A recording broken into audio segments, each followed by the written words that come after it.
now, we are privileged to hear from Mr. Jim Rohn. If you're unfamiliar with Jim, he was hailed as America's great business philosopher, having inspired millions of people all over the world in his too short career as one of the greatest teachers, mentors, and thought leaders of our time. I now proudly introduce Mr. Jim Rohn. To the pessimist, the glass is always half empty. To the optimist, the glass is half full. Why would the same measure affect people two different ways? Answer: it all depends on how you look at it.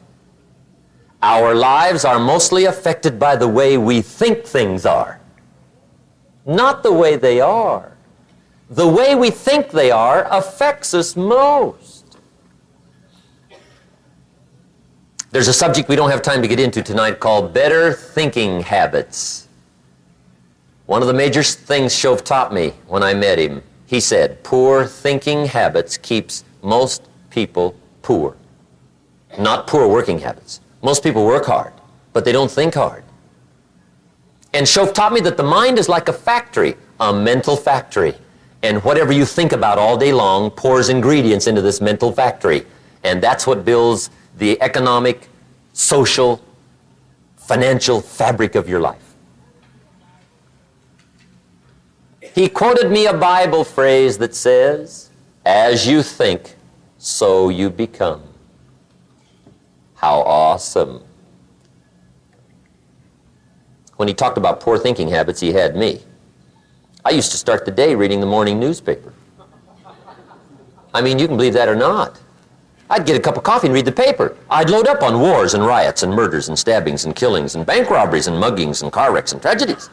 I'd even read the back pages. I seem to like that stuff for some weird reason. I'd load up on all that, and then I'd start the day. You can imagine the kind of days I used to have. You walk around on your financial knees. They call you economic peewee.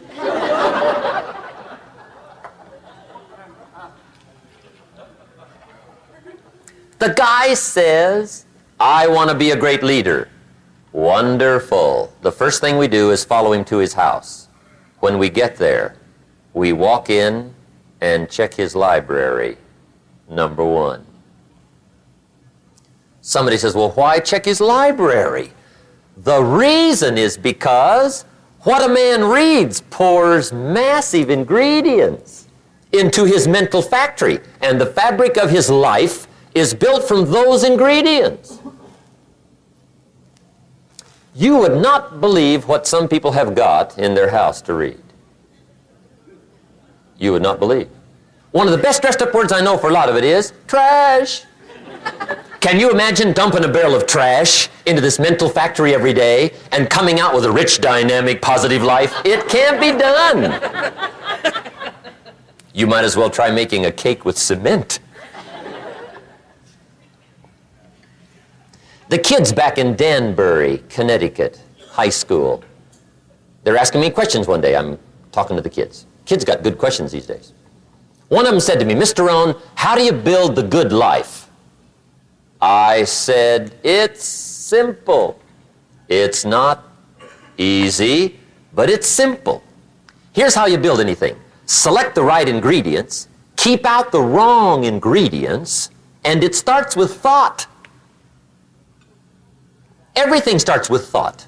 So you must be wise and careful what you think about, because that starts everything.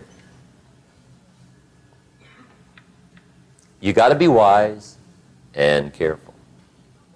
I asked the kids, what would happen if somebody dropped sugar in my coffee? They said, well, you'd be okay. I said, what if somebody dropped strychnine in my coffee? They said, well, you'd be dead. I said, correct. Lesson one, life is both sugar and strychnine. You gotta be careful. I said, what if my worst enemy drops in the sugar? They said, will you be okay? I said, what if my best friend, even by accident, drops in the strychnine? They said, well, you'd be dead. I said, correct. Lesson two, watch your coffee.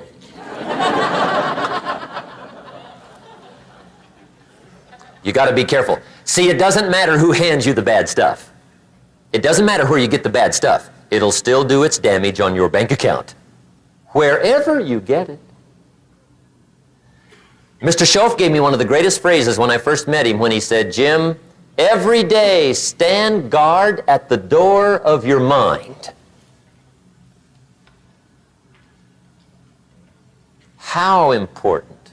Stand guard at the door of your mind. And you decide what goes into your mental factory. Don't let anybody just dump anything they want to in your mental factory, because you've got to live with the results.